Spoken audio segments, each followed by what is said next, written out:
Chloroform. तो बच्चे confuse रहते हैं, क्लोरोफार्म को CCl4 लिख बैठते हैं, हालांकि ये गलत है। क्लोरोफार्म CHCl3 है और कार्बन टेट्राक्लोराइड जो है, ये जो टेट्राक्लोरोमीथेन है, ये CCl4 है। आज हम पढ़ेंगे इंपॉर्टेंट रिएक्शंस, और ये लॉन्ग क्वेश्चन के लिहाज से मोस्ट इंपॉर्टेंट है। जो हैलोजिनेशन है ना, ये लॉन्ग क्वेश्चन के लिहाज से मोस्ट इंपॉर्टेंट है। तो चलिए स्टार्ट करते हैं important reactions of alkanes. Alkanes जो है उनको हम पैराफिन्स कहते हैं। इसके ऊपर क्वेश्चन आ सकता है, why alkanes are called paraffins. अस्सलाम वालेकुम बच्चों, क्या हाल चाल? जितने ठीक होंगे। आज हम स्टार्ट करेंगे इंपॉर्टेंट रिएक्शंस, और इसमें से कुछ क्वेश्चंस बनेंगे जो कि मोस्ट इंपॉर्टेंट, शॉर्ट क्वेश्चन के लिहाज से मोस्ट इंपॉर्टेंट है। पैराफिन के ऊपर क्वेश्चन आ सकता है कि पैराफिन क्या होते हैं। Why alkanes are called paraffins. तो पैरा का मतलब होता है लेस, और एफिन का मतलब होता है एफिनिटी। तो किस चीज़ की एफिनिटी? ये रिएक्टिविटी की बात हो रही है यहाँ पे। किसकी रिएक्टिविटी? अल्केन्स की। अल्केन्स क्या है? हाइड्रोकार्बन्स है। हाइड्रोकार्बन्स क्या होते हैं? ऑर्गेनिक कंपाउंड्स हैं। तो अल्केन्स जो है वो पैराफिन्स हैं, इनको पैराफिन्स कहते हैं। Why alkanes are called paraffins because these are less reactive. Para का मतलब है लिटिल, लेस। एफिन का मतलब है, एफिनिटी का मतलब है रिएक्टिविटी, मतलब इनका बिहेवियर जो है, इनके केमिकल रिएक्शन करने की एबिलिटी बड़ी कम होती है। ये इनर्ट होते हैं, थोड़ा बहुत रिएक्शन करते हैं, ज़्यादा नहीं करते। अल्केन्स डू रिएक्ट, लेकिन ये किसके साथ रिएक्ट करेंगे? ये क्लोरीन के साथ और ऑक्सीजन के साथ तो रिएक्शन करेंगे। कब? जब कंडीशन फेवरेबल होगी। अनरिएक्टिविटी ऑफ अल्केन, अच्छा ये इन दोनों के अलावा बाकी ये रिएक्शन क्यों नहीं करते? क्योंकि इनके अंदर नॉन पोलर कोवलेंट बॉन्ड है। नॉन पोलर कोवलेंट बॉन्ड का मतलब क्या है कि इलेक्ट्रोनेगेटिविटी की वैल्यू कार्बन और हाइड्रोजन के दरमियान होगी 2.1।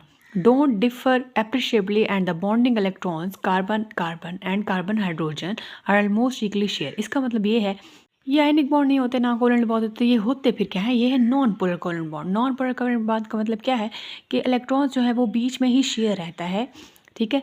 पोलैरिटी इंड्यूस नहीं होती, यानी पोल्स नहीं बनते, यानी एक पॉजिटिव हो जाता है एक नेगेटिव, ऐसा सीन नहीं होता, ठीक है।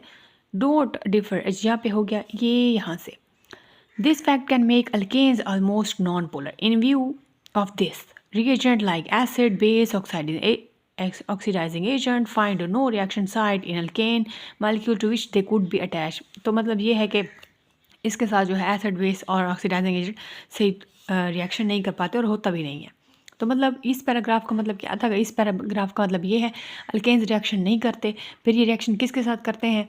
ये रिएक्शन करते हैं क्लोरीन और ऑक्सीजन के साथ, और बाकी के साथ क्यों नहीं करते? क्योंकि ये इनके अंदर नॉन पोलर कोवलेंट बॉन्ड होता है, और कार्बन कार्बन के दरमियान पोलैरिटी नहीं होती, और पोलैरिटी डिफरेंस देखो 2.1 और 2.6 का होता है। फिर कोई भी एसिड और बेस जो रिएजेंट है इसके साथ रिएक्शन नहीं कर पाता। Halogenation most important long question है। हेलोजिनेशन का मतलब क्या होता है? Alkanes give substitution reaction, the reaction which involve the replacement. अच्छा, हेलोजिनेशन का मतलब क्या है? हेलोजिनेशन, ये हेलोजन की बात आई है। Halogen, fluorine, chlorine, bromine, iodine, उसकी बात है। तो यहाँ से कोई भी हेलोजन ले लो, क्लोरीन ले लो, इसके साथ हाइड्रोकार्बन रिएक्शन करवा। हाइड्रोकार्बन यहाँ पे है मीथेन, ये CH4 है, ये वो गैस है जो आपके घरों में यूज़ होती है कुकिंग में।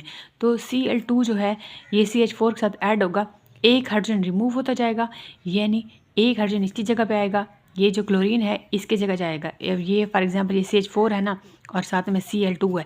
जब रिएक्शन करेंगे तो एक इसके साथ आ जाएगा, तो ये CH3 बन जाएगा, और Cl, एक क्लोरीन इसके साथ अटैच हो जाएगा, और एक हाइड्रोजन ये एक क्लोरीन ले जाएगी। एक क्लोरीन तो इसके साथ अटैच हो गई, और एक हाइड्रोजन यहाँ से एक निकल गई इसके साथ, ठीक है। The reaction which involve the replacement by hydrogen of alkanes by atom or group of atoms like halogens called substitution reaction। substitution का मतलब होता है अपनी जगह पे उसको हटा देना।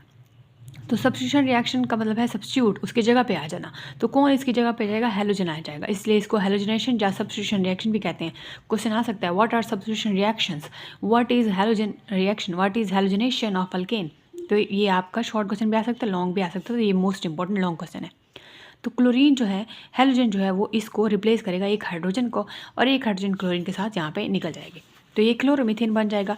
ये सूरज की रोशनी में ये प्रोसेस होगा। ये देखो HV लिखा हुआ है, HV का फोटोकेमिकल रिएक्शन है, सूरज की रोशनी में होता है। यहाँ पे लिखा भी हुआ है UV लाइट, तो इसलिए इसको हम HV से रिप्रेजेंट करते हैं। ये छोटा सा HV, यहाँ पे देखो तो वही CH3Cl था, वो फिर यहाँ आया, फिर इसके अंदर और क्लोरीन ऐड की, फिर वही H, और फिर वही क्लोरीन हम ऐड कर रहे हैं इसी में, इसी को ही वो जो पीछे बना है ना उसी को इधर उठा के लिख देना है और फिर क्लोरीन ऐड कर देने हैं।